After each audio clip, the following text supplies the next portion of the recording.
Bria Woods, right? Am I right?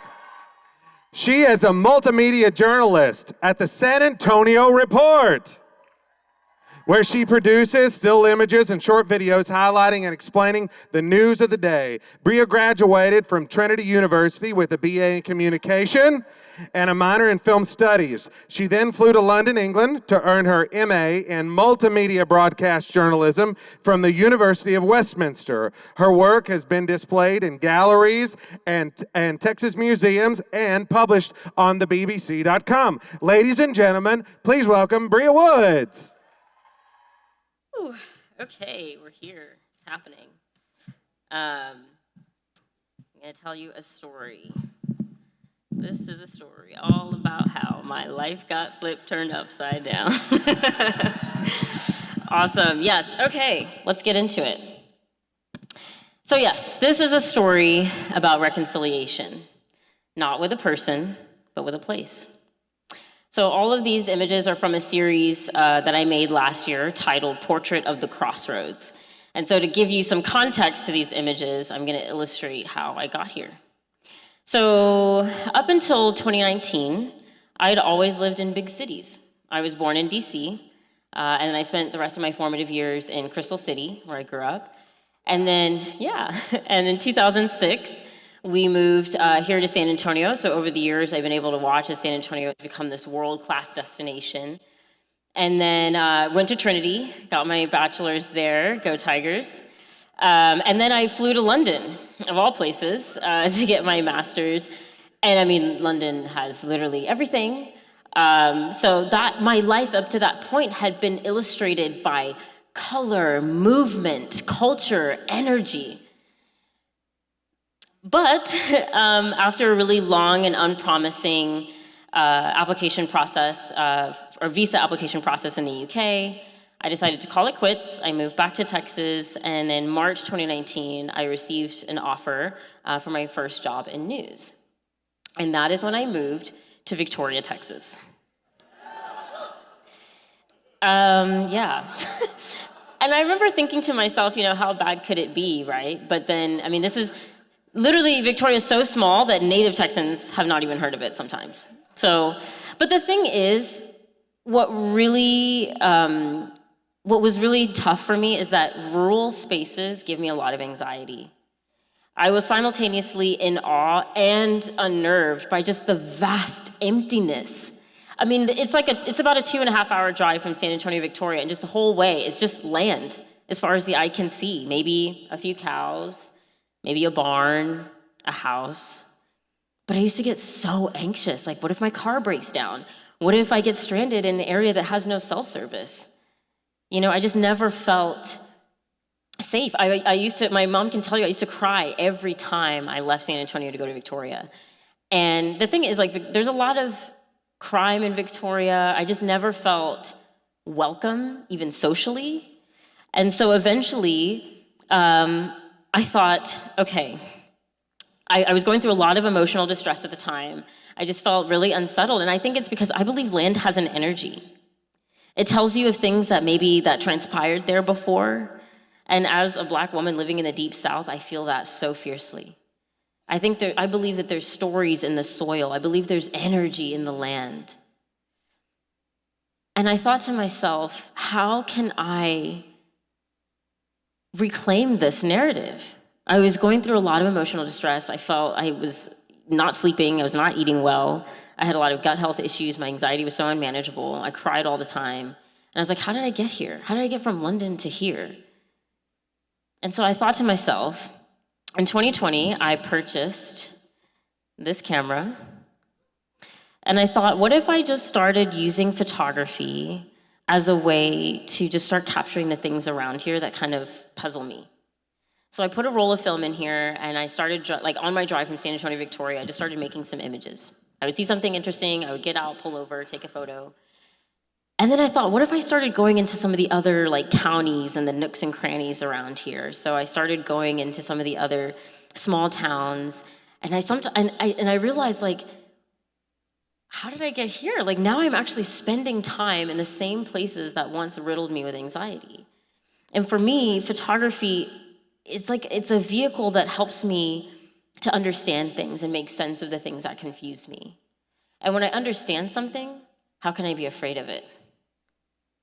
And so this became a way for me to start making sense of a lifestyle that at once was very foreign to me. And so then, fast forward to actually October of last year, I had the opportunity to put all of these photos on display in a gallery at Victoria College. It was by far the biggest solo show I've ever done. It was wildly successful, and I never sold that much artwork before in my life. And I remember when I was packing everything away and getting ready to drive away from Victoria, I thought to myself, I didn't cry this time. I didn't feel that same heaviness in my chest. And I realized I felt joy and triumph. I felt reconciliation. And I was like, this place, for all that it was and all that it wasn't, I grew here. I developed here. I evolved here. I became, I went from someone who was terrified all the time and anxious to someone who finally learned how to start managing her anxiety and taking care of herself. I emerged as a young journalist. I emerged as a working professional. And that development, I am indebted to Victoria for that. And so this was a turning point for me to realize, I'm okay. It's okay. And photography was that vehicle that took me from point A to point B. Because with film, it really helps to slow me down. When I'm getting lost in the ritual of film, then I'm getting out of my head and getting into the images that I'm making. You want to make images count when you're shooting film because it's expensive. It's the most expensive hobby. Do not buy a film camera, please. Take it from me. So when I'm in that moment, how can I be anxious if I'm focusing on this beauty? And before I knew it, I started to get excited and eager to go out there and make images.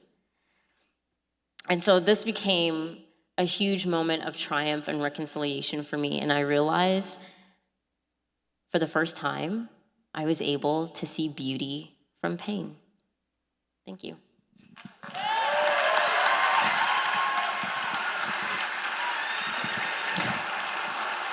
Bria Woods, ladies and gentlemen, wow. I might have missed most of your speech because I think I was rewriting mine. Well, seriously, I've got a lot to live up to here. So, okay, you talked a little bit about journalism, and now you have a career in journalism. Yes. But where did that passion for journalism start? What was the first thing that sparked that? Yeah, I think just growing up in the nation's capital, you have history and documentation at your fingertips. And so that was kind of the first taste of it that I got, and I just became so immersed in it. And even just going to all the Smithsonian museums and seeing the process of preservation and storytelling, that always stuck with me. Tell us a little bit about what took your family to Washington, D.C. I know you said that your mother was originally from San Antonio. Yes, yeah. So she grew up in San Antonio on the east side. Love you, Mom. And so she moved to D.C. She worked in the Department of the Navy for the government, and she had an office in the Pentagon as well. So she's really cool, and I have a lot to live up to, but yeah. Well, I think you're doing a pretty good job. Thank you. Speaking as someone who grew up in a small town, which a lot of y'all will have to vomit listening to here in just a couple of minutes, but tell me, in that small town, were there any characters that really stood out for you? People that did kind of go the extra mile? Yes, there was a woman who she really had a passion for youth and for young adults, and so. A couple of us who worked at the TV station, she really developed a friendship with us, and she would invite us over to her house, and she would cook for us, because she was a little bit older, and she had kids of her own, and so she was kind of like our Victoria mom. And so I'm forever grateful to her for just reaching out and being a friend and seeing that, we all came from other cities and other places where we're used to having more to do. And so, no offense to Victoria, but, there's not a lot to do there. So, I'm so grateful to her and her family. One more question. Yes. Where's your favorite place to eat in San Antonio? Ooh. Oh, that's hard. I'm gonna go with. Because you didn't grow up here. I mean, not know. completely, right? So. Well, I'm a vegetarian. Okay, well, that's okay. So I don't eat mammals unless I'm in a relationship with one, so. Well, there you go. Actually, I'm gonna say. So I went to Sojourn last night. Oh, yes. And I had their caprese flatbread, and it was so good. So please go get that. Maybe Sojourn needs to do the food for the next PechaKucha, right? Highly recommend. Anyway, ladies and gentlemen, Bria Woods, thank you for setting the bar extra, extra high. Just keeps moving up and up and up and up and up.